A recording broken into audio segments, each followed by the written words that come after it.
everyone. Welcome to Happiness Hunt. We are Lynn and Mike, and today's hunch is all about dating. In fact, 3 ways in which dating could save the world. Wow, that's a pretty tall order. Yeah, so let's get started. So first of all, I looked up dating in Webster, and Webster said that dating is a romantic social arrangement. So that seems, semi-generic enough to work to cover a lot of different things with dating. The word romantic, though, kind of caught my attention. And I thought, wow, that conjures up various different things. So I looked up romantic, and some very interesting words surfaced.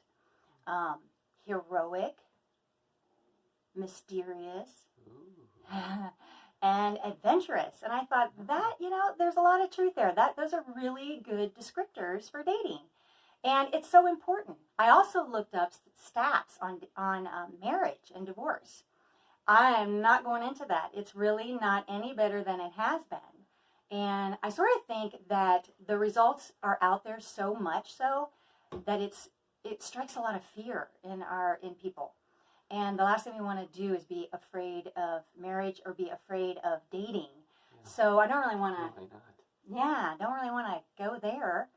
So, and the thing is that the first way in which dating could save the world has to do with couples dating. Mike and I are still dating. We've been married for over 20 years, and we are still dating, aren't we, dear? Yeah, you want to explain that, though? What do you mean by that? Yeah, so there are 3 ways also in which we still date. One of them is our sort of Sunday coffee ritual. Mm-hmm. So every Sunday, we sit down and we have a big mug of coffee together, and we talk about all kinds of stuff. If there's something heavy weighing on our minds or hearts, we'll talk about that. Just things going on in the family. Maybe we're planning a vacation.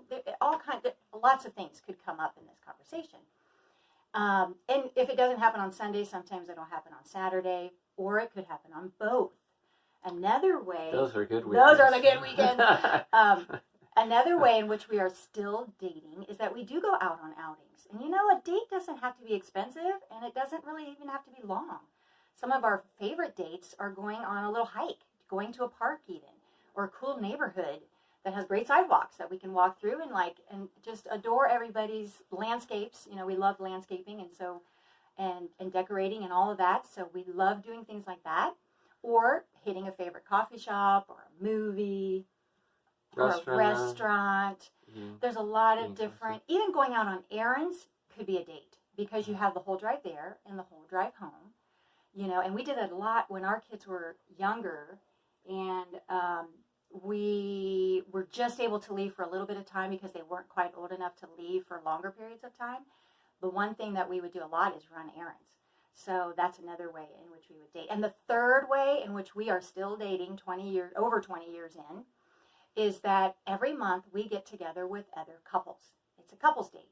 We get together, and the whole purpose of this get together is to support each other and to encourage each other. And it's a really, sometimes I go into that thinking, oh my gosh, my schedule's so busy, life's so busy, but I leave those meetings every single month thinking, Glad we did that. I'm better for it. We're better for it. We're going next month for sure, And so there's 3 ways in which we really are still dating here over 20 years in. Another form of dating that could save the world is dating our kids. Our kids need our special attention, and it's so awesome to pull one kid aside and just take them on an outing. But even like going to soccer practice, we have a club soccer player, and those practices are far away. So we have time there. We have like 30 to 40 minutes to turn it into a date. Each way, right. And so, and the bottom line for all of this stuff is connecting. The key is connecting. On all of these things, we're connecting. We have to stay connected in order to stay strong. The third way in which dating could save the world involves all the eligible daters out there, right? I am seeing the strangest of strange phenomenons. Dating today is like on the one end of the spectrum, it's non-existent. And I think this fear factor that I mentioned before could have something to do with it. There's this talking idea, not exactly sure what that's all about. I mean, I get talking, but And then on the other end of the spectrum is this kind of hookup culture, which I don't really want to spend a lot of time on that. But dating is amazing. And I want to just say that it's a skill that you need to practice, because look, we're over 20 years in, we're still dating. We need to get better and better at this, right? So we need to practice it. And so talk a little bit about getting better at it. What does that mean? Yeah, so, well, think about all the things that you do when you're on a date. You get to practice the art of conversation, being a conversationalist. And for some people, like if you're an introvert like me, that's a little bit of a struggle. So, but it's good to practice, for me to practice expressing myself, expressing my thoughts and my feelings about things. Let's see, what else? It's also good to just practice the art of encouraging other people, lifting other people up, lifting their spirits up, right? Or the art of getting a laugh, of humor. Humor is an art too, and we need it in this life. You know, don't you think? Yeah. What else? Well, I also think just focusing on each other. Yeah.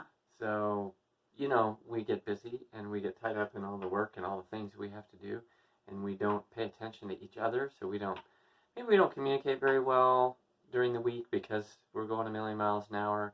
So we just need time to focus on each other, enjoy each other's company, listen to each other, find out what's going on in each other's minds. And we need a break from social media. What better way to take a break from social media than to go out and spend time with a human person? Right? So, it's just amazing. Dating, I just think it could be huge, and we're losing it. We're losing the art of a good date. It's a skill. I keep saying that. It's an art. It's a gift to the other person. You go on a date, you need to think of it as a gift to the other person. The other thing I wanted to say, for women, I used to think about dating as a young person, and kind of before really my faith was stronger, but I used to always think, oh, okay, to kiss or not to kiss, at the end of this date. And I did quite a bit of dating, and that thought rolled around. So she did a lot of kissing too. No. Oh wait, no, I wasn't supposed to say that. Anyway, sorry. that thought rolled around in my brain a lot.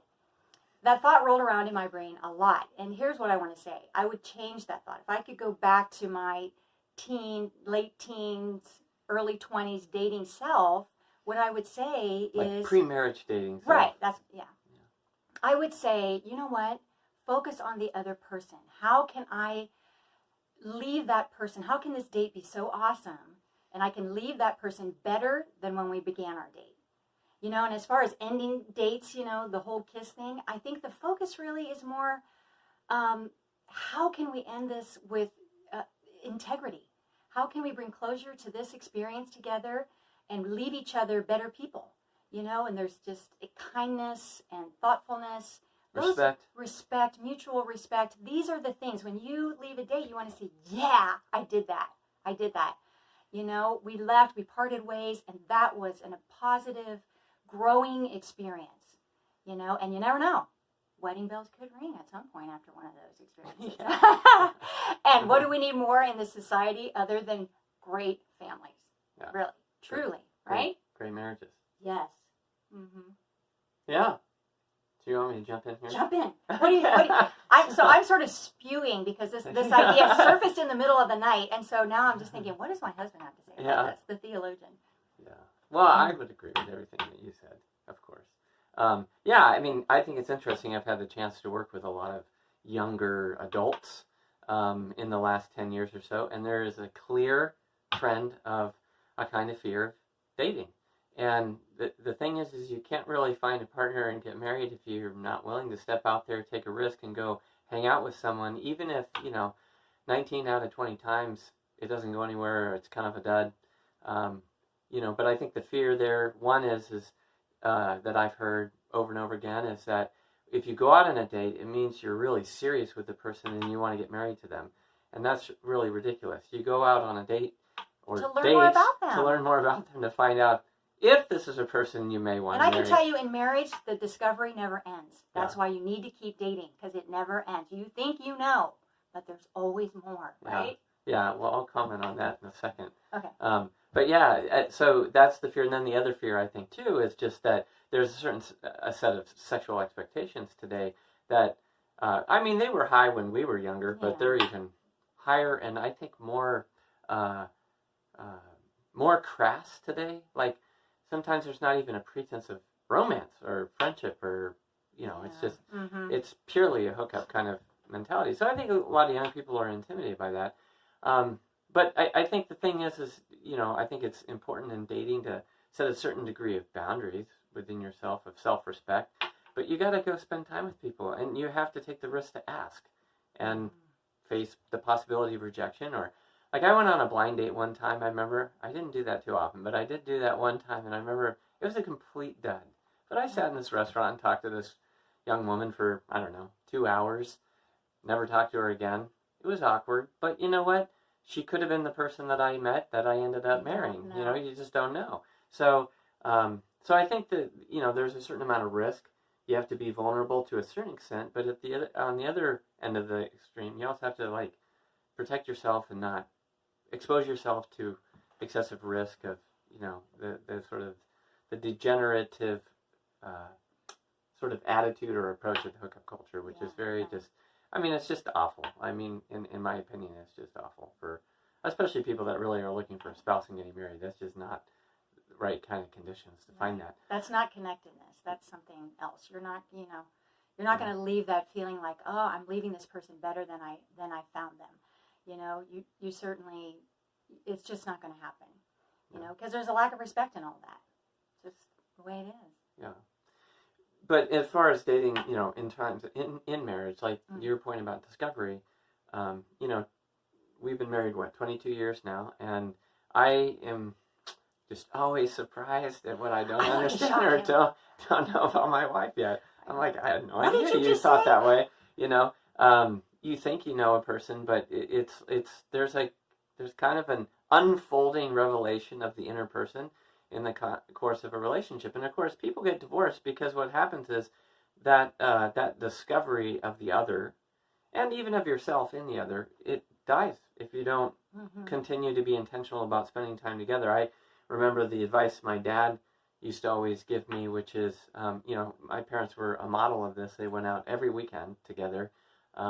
They would get together with friends maybe every couple of months, but they would go out together, out to dinner, every weekend. And it was always on Friday nights because I had to babysit my little sister.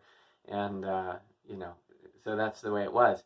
But I always, even as a child, I knew that was a really good thing. And I knew that was important for their relationship. They needed a break from the kids. They needed a break from the grind of life. They needed to go out and have fun together, laugh, have a few drinks, remember, oh yeah, we're in love with each other. But the other thing too, I think that my dad impressed on me about that is that if you want your kids to be happy, you have to put your spouse first before maybe it's God, spouse, children, job. That's the order that I was taught. And the other thing too that was, you talked about dating with the kids or those assigned or appointed times. And again, we see this deteriorating. But my dad, he was home at 6 o'clock every night because he ate dinner and we ate dinner as a family. And we just did it. And a lot of families just don't do it. And I know it's hard because especially we know with teenagers, we have practices and stuff in the evening and it's hard to get that time. But to have a time for the whole family to come together and just have an appointed time each day, even if it's for 5 or 10 minutes, just to connect, to talk. It is incredibly important to family life and building those relationships over time, working out differences, reconciling. And that's where the joy is, right? Isn't that where you find joy? Is in the building of relationships. I think it's through relationships that we really experience joy in this life. Yeah. So, I think that by making a concerted effort to be together, Lynn and I realize that we really have to put each other first. We have to spend time together intentionally so that our relationship continues to grow. And what happens is when our relationship grows, then our children grow because they grow within the context of our love for each other because we are sort of the origin of their life. And so we want to bring them always back to sort of like home base or back to the center, which is the love that Lynn and I have together, and without which there wouldn't be our family. Right. So if you're out there and you're thinking about asking someone else out, or even just thinking, I really like that girl, she is a neat girl, you need to ask her out. Go on a date.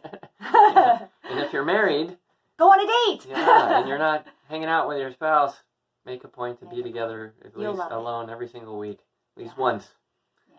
So, all right. All right. So if you have any wisdom about, maybe you have some practices around That you do, dating some that you rituals do, that yeah. you do that really That- sustain your marriage, your friendships.